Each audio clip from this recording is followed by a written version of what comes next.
आध्यात्मिक प्रश्न का उत्तर जानने के लिए अभी हम सतलोक आश्रम धनुषा नेपाल में स्थित हैं और जिस जगह पे अभी हम मौजूद हैं बैठे हुए हैं ये सतलोक आश्रम धनुषा नेपाल का जो है शंका समाधान है। मैं कैमरामैन से एक बार गुजारिश करूंगा कि वो यहाँ पे दिखाएंगे। आप देख सकते हैं बड़े बड़े यहाँ पे बैनर्स लगे हुए हैं, इसमें वाणियां लिखी हुई है, सारा चीज यहाँ पे दिखाया गया है। और एक ग्रुप बना के देखिए, यहाँ पे कई ग्रुप यहाँ पे आपको दिख रहे होंगे। ग्रुप बना के जो लोग हैं वो अन्य लोगों की शंकाओं का यहाँ पे समाधान करते हुए आपको दिखाई दे रहे हैं। तो चलिए हम अपनी इस प्रश्नोत्तरी की यहाँ पे शुरुआत करते हैं। और अभी जो हमारे साथ यहाँ पे एक व्यक्ति मौजूद हैं, उनसे हम अपने इस प्रश्न का उत्तर जानने का प्रयास करते हैं। जी नमस्कार सर। नमस्कार सर, सत साहेब। सर हमारे व्यूअर्स का प्रश्न है ये कि नर पे मतलब जल में आने वाले को नारायण बोलते हैं, और चूंकि हम लोग हिंदू समाज से संबंध रखते हैं तो हम लोग तीन देवता को प्रमुख मानते हैं, ब्रह्मा विष्णु महेश। हम सभी हमारे पूर्वजों ने, हम सभी ने, हमारे पंडितों ने हम लोगों को बताया, हमारे धर्मगुरु ने, कि विष्णु जी जो है वो वास्तविक नारायण। लेकिन मैं कई बार संत रामपाल जी महाराज जी का जब मैंने सत्संग सुना है उसमें उन्होंने दावे के साथ ये बताया है कि वास्तविक नारायण जो है कबीर जी है। तो कबीर जी तो सर एक जुलाहा थे, वो एक धानक थे, विधवा ब्राह्मणी से उनका जन्म हुआ था, वो कैसे वास्तविक नारायण हो सकते हैं? देखिए, नारायण जो होते हैं वास्तविक नारायण, वो कमल के फूल पर आते हैं। कमल के फूल जल में होता है। और एक होते हैं विष्णु भगवान, जो विष्णु भगवान नाग के शेष सैया पर होते हैं, वो कमल के फूल पर नहीं आते हैं कभी। और ये कबीर परमेश्वर जी है, वो सतलोक से चलकर आते हैं। सतलोक से चलकर आए तोरण जम के जंजीर, क्योंकि विष्णु भगवान का अपना जंजीर कभी नहीं टूटा। राम में रूप में विष्णु भगवान को श्राप लगा तो राम रूप में आए, उनका श्राप खत्म नहीं हुआ। राम के रूप में फिर पाप लगा, उनको बाली को मारा, फिर उनको जन्म लेना पड़ा, वो आए कृष्ण के रूप में द्वापर युग में, और फिर उनको बदला देना पड़ा और कर्म का फल भोगना पड़ा 84 में। इसलिए वो नारायण वास्तविक में नहीं है, नाम नारायण है। मतलब आपका कहना है कि उनका जन्म मृत्यु होता है। उसका प्रमाण देखना चाहते हैं तो हम प्रमाण दिखा देंगे। आते हैं, प्रमाण पे आएंगे थोड़ा सा। और वो वास्तविक नारायण नहीं है, तो वास्तविक नारायण आखिर में कौन है? वास्तविक नारायण में कबीर परमेश्वर है, अविनाशी। कबीर जी कैसे? वो तो जुलाहे थे ना। वो तो लोग कहते हैं जुलाहे, इसलिए जुलाहे कहते हैं कि वो जब सतलोक से चलकर आए कमल के फूल पर काशी नगरी में लहर तारा तालाब में, तो दुल्हा दुल्हनिया नहाने गए थे, तो उसने उठाकर लाया। लाने के बाद उनका पालन पोषण हुआ, जन्म नहीं दिया, जन्म किसी ने नहीं दिया उनका। मैं आपको एक बार यहाँ पे रोकना चाहूंगा। विष्णु जी को हिंदू देवता माना जाता है, और कबीर जी जो हैं वो जैसे आपने कहा कि जुलाहा जुलाहे, तो उनका संबंध तो मुस्लिम धर्म से है ना? बिल्कुल नहीं। परमात्मा न कभी हिंदू होते हैं न मुस्लिम होते हैं। अगर हिंदू मुस्लिम होते हैं तो आज तक किसी मुसलमान से मैंने नहीं देखा, मुसलमान को नहीं देखा राम राम जपते हुए। वो कहता है क्या, अल्लाहू अकबर। अकबर नाम कबीर साहब का है, और हिंदू के वेद में लिखा है। हमारा हिंदू का वेद सबको स्वीकार्य है। चारों वेद, ऋग्वेद, सामवेद, अथर्ववेद, यजुर्वेद, वेद ईश्वरा विषय, ये ईश्वर के विषय है। अब ईश्वर को खोजने जाएंगे दूसरा पुराण में तो नहीं मिलेगा, वो वेद में ही मिलेंगे। वेद में वर्णन है कबीर साहब के, कबीर सागर में वर्णन है, और संकेत के रूप में गीता में भी दिया गया, सिर्फ संकेत है, उसमें वर्णन नहीं है। इसलिए कबीर साहब अविनाशी है, ये माता पिता के गर्भ से जन्म नहीं लेता, इसका प्रमाण दिखाएंगे आपको हम।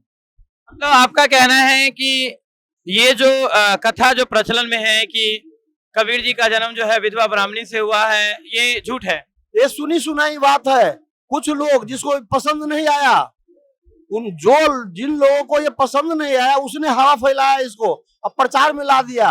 अगर है तो हमें वेद में दिखावे कबीर साहब के नाम है, तो वहाँ तो वो पैदा हुआ है जुला जुलिया के, उसे वो दिखावे वहाँ। तो फिर नीरू नीमा कौन थे? नीरू नीमा तो पहले ब्राह्मण ब्राह्मणी थे, तो बाद में उनको मुसलमान बना दिया गया था। तो मुसलमान बनाया गया था, अपना मुसलमानी जीवन जी रहे थे। तो सतलोक से आए कबीर परमेश्वर जी कमल के फूल पर, ये सुबह सुबह नहाने के लिए गए थे लहरतारा तालाब में। कब आए थे? ये आए थे आपको 1398 में। ये अभी अभी चल रहा है 6 से 28वां इनका जो प्रकट दिवस चल रहा है। प्रकट का अर्थ ही होता है किसी जन्मना नहीं, ये स्वयं आना, सतलोक से पृथ्वी पर आना, वो प्रकट दिवस है। मतलब ये बात आप कॉन्फिडेंस के साथ बोल रहे हैं, दावे के साथ बोल रहे हैं कि कबीर जी का प्रकट हुआ है और आप एविडेंस भी दिखाने के लिए तैयार हैं। दर्शकों, क्यों ना इस बात को आज जान लीजिए। आज जैसे ये बता रहे हैं कि मैं आपको अपने शास्त्रों से प्रमाणित करके दिखाऊंगा, तो जरा हम भी देख लें, हमारे व्यूअर्स भी इस चीज को देख लें कि कहाँ कबीर जी को वास्तविक नारायण बताया गया है और कैसे विष्णु जी नारायण होते हुए भी वो वास्तविक नारायण नहीं है। तो चलिए अब हम लोग जो है ये प्रमाण की जो है प्रक्रिया यहाँ पे शुरू करते हैं। दिखाइए सर, इसका प्रमाण शुरू कीजिए। कहाँ पे ये प्रमाण लिखा हुआ है? पहले तो ये देख लीजिए कि वो माता पिता के गर्भ से जन्म नहीं लेते, वेद प्रमाणित कर रहा है। पहले कबीर जी का जन्म माता पिता से नहीं होता है? नहीं, बिल्कुल नहीं। ये हमारा ये यजुर्वेद है, इस यजुर्वेद देख लीजिए गौर से, यजुर्वेद है। भाषा भाष्य महर्षि दयानंद सरस्वती, ये रामपाल जी महाराज का ट्रांसलेट किया हुआ वेद नहीं है। देख, अब आगे चलिए, देखते दयानंद सरस्वती आर्य प्रकाशन 8 से 14 कुंडे वाला, अजमेरी गेट, दिल्ली।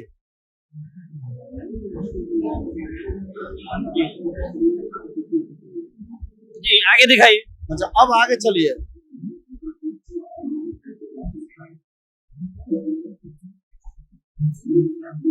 अब देखिए यहाँ पे सब पढ़िएगा। शुक्रम अकायम अस्ना वीरम शुद्ध पाप विदम कबीर मनीषी, स्पष्ट लिखा है, मूल श्लोक में लिखा है कबीर मनीषी परिभू स्वयंभू अर्थार्थोर्थान स्वस्ति भय अक्षा स्व स्वस्ति भय समव है। हे मनुष्य, जो ब्रह्म श्रीकारी सर्वशक्तिमान, यहाँ थोड़ा अक्षर फट गया था, मिस्टेक हो गया।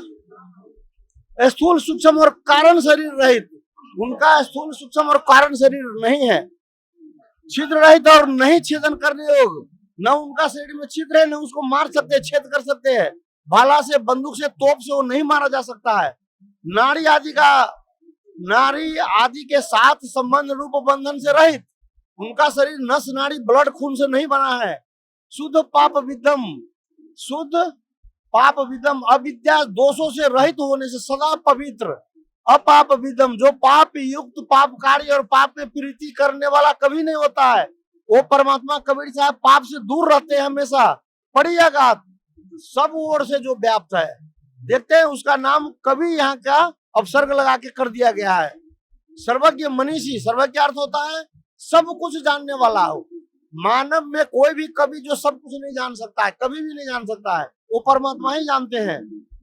मनीषी, मन के ऊपर शासन, सब जीवों के मनों को, वृत्तियों को जानने वाला, मन को, वृत्ति को जो जानने वाला परमात्मा है, उनको कभी कहा जाता है।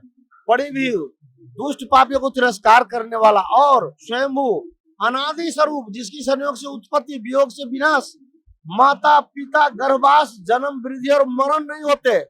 स्पष्ट है, माता पिता। दर्शकों, यहाँ पे जैसा कि स्पष्ट रूप से आप देख सकते हैं, ये लिखा हुआ है कि यहाँ पे पिता जो गर्भवास, जन्म, वृद्धि और मरण नहीं होता है। मतलब ये थोड़ा सा बड़ा आश्चर्यचकित करने वाले हैं। हम लोग भी आज तक हिंदू समाज से संबंध रखने वाले हैं। और ये देखिए, कैमरामैन इसको घुमा के दिखाएंगे, ये यजुर्वेद है, महर्षि दयानंद सरस्वती द्वारा रचित है। और इसके कितना श्लोक है, ये श्लोक नंबर कितना है? आपको बनाते हैं, अध्याय 40 के 8वां श्लोक है। दर्शकों, आप लिख सकते हैं, और आपके अगर घर में ये सदग्रंथ है तो आप भी वहां पे वेरीफाई कीजिए। फिर से एक बार बोल दीजिएगा। अध्याय 40 का 8वां श्लोक है। 40 अध्याय यजुर्वेद का अध्याय 40 8वां श्लोक है, उसमें ये बात लिखा हुआ है। तो इस बात से यहाँ पे ये स्पष्ट होता है, 8वां श्लोक है, इस बात से स्पष्ट होता है कि कबीर जी यहाँ जन्म मृत्यु नहीं होता है। नहीं। जी, और महत्वपूर्ण बात देखना जरूरी है, वही तुम लोगों को, देखिए वही परमेश्वर तुम लोगों को उपासना करने योग्य है, दूसरा नहीं। मतलब हम लोगों के लिए, मानव जाति के लिए संदेश है। बस एक परमेश्वर कबीर साहब के सिवाय अन्य को उपासना नहीं करना चाहिए, ये वेद बता रहे हैं। तो आपने इसे यजुर्वेद से ये प्रमाणित किया कि कबीर जी का जन्म मृत्यु नहीं होता है। नहीं। और अब ये दिखाना चाहेंगे आपको कि जिसको हमारे हिंदू समाज में ब्रह्मा विष्णु महेश जिसको अजर अमर अविनाशी माना जाता है, उनका मृत्यु होता है, इसका प्रमाण आपको हम दिखा रहे हैं।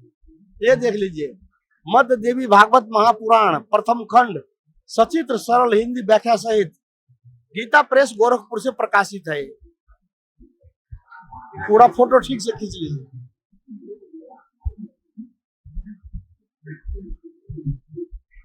दिखाइए सर, दिखाइए।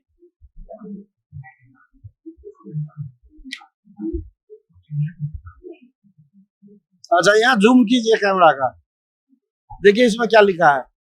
ब्रह्मा विष्णु महेश और इंद्र आदि जो देवता तथा मुनिगण है, वे भी अपनी आयु के परिमाण काल तक ही जीवित रहते हैं। उनका आयु है उतना ही जीवित रहते हैं। हे राजन, अंत काल आने पर अस्थावर जंगातों ये जगत में विनष्ट हो जाते हैं, सूर्य चंद्रमा पृथ्वी खत्म हो जाते हैं। इसमें कभी भी कुछ भी संदेह नहीं करना चाहिए। हे भूपाल, अपनी आयु का अंत हो जाने पर ब्रह्मा विष्णु महेश इंद्र आदि देवता विनष्ट हो जाते हैं। मैं सर आपको 1 मिनट रोकना चाहूंगा। ये दर्शकों, आप सभी ने श्रीमद् देवी भागवत महापुराण तो पढ़ा होगा। मुझे भी ये देख के बड़ा आश्चर्य हो रहा है कि हम सभी हिंदू समाज से होते हुए भी आज तक इन चीजों से कैसे अनभिज्ञ रहे हैं। ये गोरखपुर से ही प्रकाशित है, आप देख सकते हैं, गीता प्रेस, अगर आप कैमरा में देख पा रहे हो तो। और सर ये चतुर्थ स्कंद है, और ये कितना है? अध्याय का चतुर्थ स्कंद में पृष्ठ जिनका पेज नंबर जो है 463 है। दर्शकों आप नोट कर लेंगे, एक बार फिर से बोल दीजिए। अध्याय 13 चतुर्थ स्कंद पेज 463। अच्छा, आपको यह भी दिखा देते हैं, ये मृत्यु भी देख लिए, और इनका माता कौन है, किनके गर्भ से जन्म ले। देखिए, पृथ्वी पर किसी का क्षमता नहीं जो ये लोग ये किसी भी विषय को देवी देवताओं को वास्तविक चीज को दिखा सके। रामपाल जी महाराज ही दिखा सकते हैं। गीता अध्याय 4 के 34 श्लोक में बोले हैं कि परमात्मा को विषय संबंधी तुम्हें जानकारी के लिए तत्वदर्शी संत को पास जाओ। अभी तत्वदर्शी संत इस पृथ्वी पर कोई नहीं, अकेले रामपाल जी महाराज है जिन्होंने हर चीज को प्रमाणित किया शास्त्र के आधार पर। और बाकी जो है मुंह से सुनाने वाले बहुत सारे जो सुनी सुनाई ज्ञान है, उनका पास में कोई आधार नहीं है। जब तक वो प्रमाण नहीं दिखाएंगे शास्त्र पर, तब तक उनका बात का अथॉरिटी नहीं माना जाएगा। विशेष जाहिर होता है कि किसी के पास में सच्चा ज्ञान नहीं है। दर्शकों, अभी तक हमने 2 सदग्रंथों को देखा है, और दोनों सदग्रंथों में से 2 बात निकल के आया। यजुर्वेद में हमने देखा कि कबीर जी का जन्म मृत्यु नहीं होता है, जबकि श्रीमद् देवी भागवत महापुराण में हमने ये देखा कि ब्रह्मा विष्णु महेश का जन्म मृत्यु होता है। अब सर हमको आगे ये दिखाने जा रहे हैं कि ब्रह्मा विष्णु महेश के माता पिता, अगर ये बात बोला जाए तो थोड़ा सा अपच्य होता है, स्वीकार्य नहीं होता। हम लोग स्वीकार ही नहीं कर पाते हैं कि ब्रह्मा विष्णु महेश के भी माता है। लेकिन अगर हमारे सदग्रंथों में इसका प्रमाण है तो जरूर हमें देखना चाहिए। कैमरामैन थोड़ा पास आए और दिखाएं कि कहाँ पे लिखा हुआ ये बात कि ब्रह्मा विष्णु महेश के माता पिता है। मध्य देवी भागवत सचित्र मोटा टाइप केवल हिंदी, गीता प्रेस गोरखपुर। ठीक है सर, आगे आप आगे बढ़ते हैं।